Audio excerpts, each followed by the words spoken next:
Saudara-saudari yang dikasihi Tuhan, kita kembali akan mendengarkan siraman rohani pagi melalui channel YouTube HKBP Setia Negara. Mari persiapkan hati kita untuk disapa oleh firman Tuhan. Kita berdoa. Ya Bapa di sorga, terima kasih kami mengucap syukur atas hari ini. Terpujilah namamu Allah yang kudus itu. Kami rindu disapa oleh firman Tuhan yang telah menguatkan dan memberkati setiap kehidupan kami. Kami akan mendengarkan firman-Mu.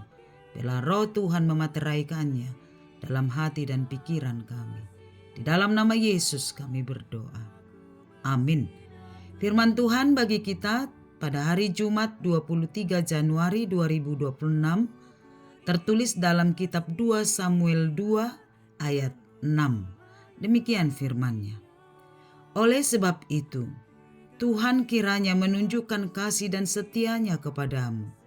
Aku pun akan berbuat kebaikan yang sama kepadamu, karena kamu telah melakukan hal yang demikian. Demikian firman Tuhan.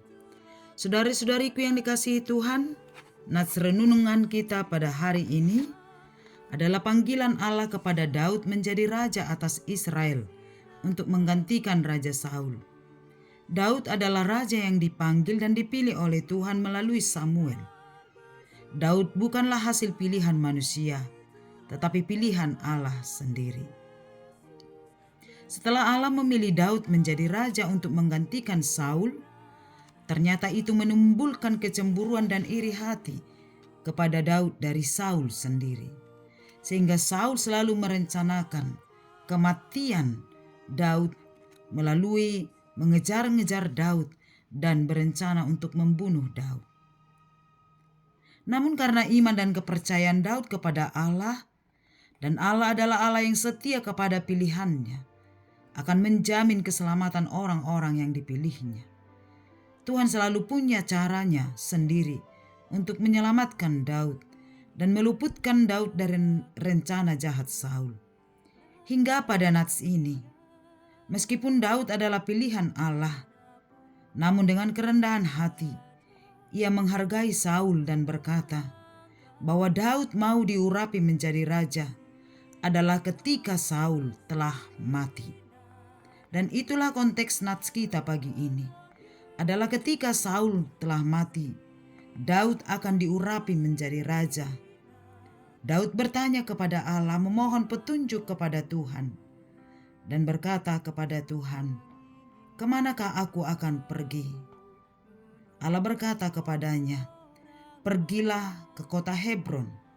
Dan di kota Hebronlah Daud diurapi, dilantik atau dinobatkan sebagai raja atas Israel oleh para raja kaum Yehuda.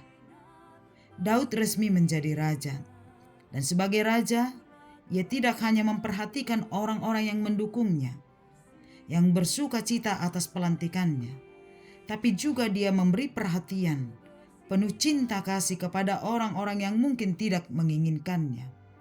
Jika kita pakai istilah pada masa sekarang adalah orang-orang lawan politiknya, yaitu pendukung Raja Saul sebelumnya, yang telah mendukung Raja Saul dan setia mengikuti Saul hingga menguburkan Saul. Sebagai raja yang diurapi Allah, Daud tidak menyimpan dendam dan kebencian atas mereka.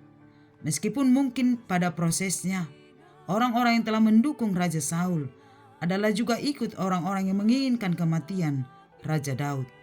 Tapi justru Daud dengan kerendahan hatinya berkata, "Tuhan kiranya menunjukkan kasih dan setianya kepadamu, karena kamu telah menunjukkan kasih-Mu kepada tuanmu Saul dengan menguburkannya. Diberkatilah kamu, dan aku akan berbuat kebaikan yang sama kepadamu." Sungguh perkataan yang luar biasa, perkataan yang memberkati dan penuh cinta kasih, adalah sebuah perdamaian. Daud tidak memakai kekuasaan dan jabatannya sebagai raja untuk membalaskan dendam kepada orang-orang yang telah memusuhinya selama ini. Tapi ia menunjukkan kebaikan hatinya untuk memulihkan persekutuan yang penuh cinta kasih, supaya pemerintahan yang dia pimpin bisa berjalan dengan baik, maka salah satu cara adalah untuk mengasihi, bahkan merangkul orang-orang yang mungkin tidak menginginkannya. Dari nats dan kisah Daud ini, kita diajarkan, Bapak Ibu Saudara-saudariku, yang pertama, senantiasa bertanya kepada Tuhan melalui doa-doa kita, apakah yang harus kita lakukan, sebagaimana yang dilakukan oleh Daud. Tetap bersandar kepada tuntunan tangan Tuhan dalam setiap keputusan yang harus kita putuskan dalam hidup kita seperti Daud. Dan apapun yang dilakukannya, dia bertanya kepada Tuhan, sehingga Tuhan menuntun dia untuk melakukan segala kebaikan. Inilah yang harus kita pelajari, bahwa iman percaya kita kepada Tuhan dan ketaatan kita untuk senantiasa menjalin komunikasi yang baik dengan Allah, maka di situ akan lahir iman dan percaya. Dan pasti Tuhan akan menuntun kita untuk memilih yang terbaik dalam setiap kehidupan kita, sehingga apa yang kita lakukan seturut dengan kehendak Allah. Yang kedua, berbuat baiklah kepada semua orang. Jangan pernah simpan dendam dan kebencian kepada orang-orang yang pernah membuatmu sakit hati, yang merasa menjadikanmu menjadi musuh. Milikilah hati yang selalu mengampuni, sebagaimana Daud yang telah dengan rendah hati dan tidak memakai kuasa dan jabatannya untuk menindas orang-orang yang pernah memusuhinya. Tetapi dengan penuh kasih, dia memberkati dengan berkata, "Diberkatilah kamu oleh Tuhan Allah, dan aku pun akan berbuat kebaikan kepadamu." Berbuat baiklah kepada semua orang. Tuhan menginginkan kita untuk selalu memberkati dan berbuat kebaikan kepada semua orang, termasuk orang-orang yang mungkin pernah menyakiti kita, sebagaimana Kristus telah mengampuni dan berbuat kebaikan kepada kita. Maka dalam nats ini, kita diajarkan untuk senantiasa berjuang untuk melakukan kebaikan, berbuat baik kepada semua orang dimanapun kita berada dan apapun yang kita lakukan, sehingga hidup kita senantiasa memuliakan nama Tuhan.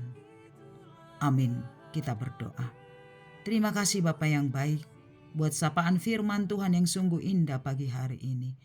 Tuhan mengajarkan kami untuk senantiasa menyerahkan seluruh kehidupan kami ke dalam tangan Tuhan.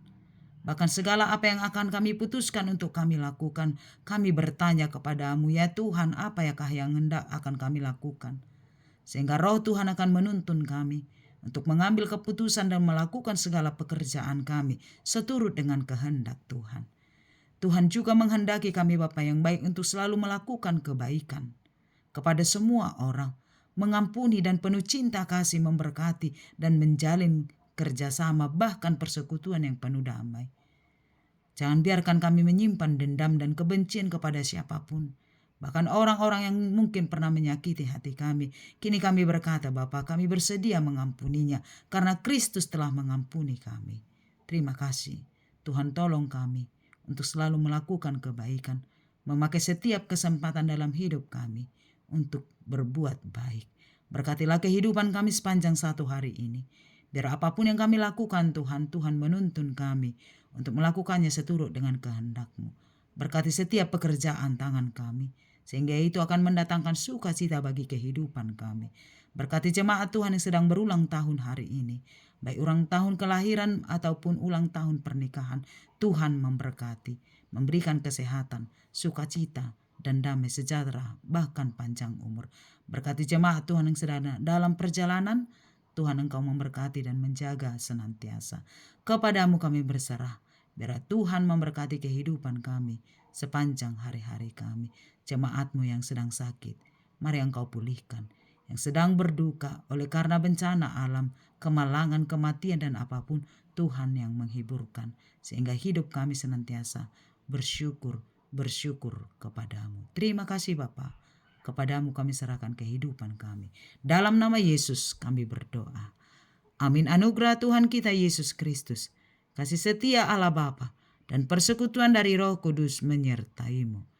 Amin. Selamat pagi, selamat beraktivitas. Tuhan memberkati. Shalom.